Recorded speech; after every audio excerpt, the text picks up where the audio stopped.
Ano nga ba ang hyper at saka hypoglycemia? When you say hyper, mataas, hindi po ba? When you say glycemia, it means glucose.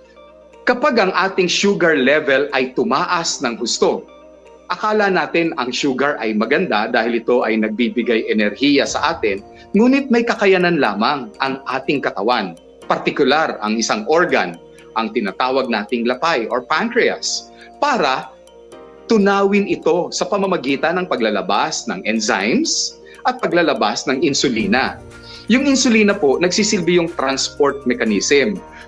Doon sumasakay ang ating sugar.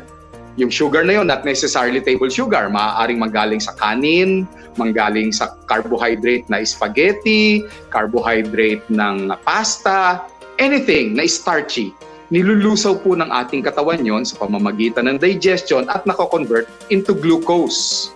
Yung glucose, napakahalaga po sa brain natin kasi ang utak po natin, dalawa lang ang talagang tunay na kailangan niyang sustansya para mag-function siya. One, of course, hulaan nyo. Hindi pwede, nahihinto tayo sa paghinga kasi yung oxygen is important for the function of the brain. Yung pangalawa, you guess it right, yung glucose. Dahil yung glucose na yon ang magbibigay ng enerhiya sa brain natin para patuloy niyang palabasin o ilabas ang kanyang mga necessary signals para gumana ang ating katawan. Hindi tayo nanghihina, nakakagalaw ang ating kasukasuan, ang puso natin ay tumitibok, nakakapagsalita tayo, and all other bodily function. Kailangan mayroon siyang sasakyan. At ang sasakyan na yon ay ang insulina. Ang insulina, ginagawa natin yan sa ating lapay.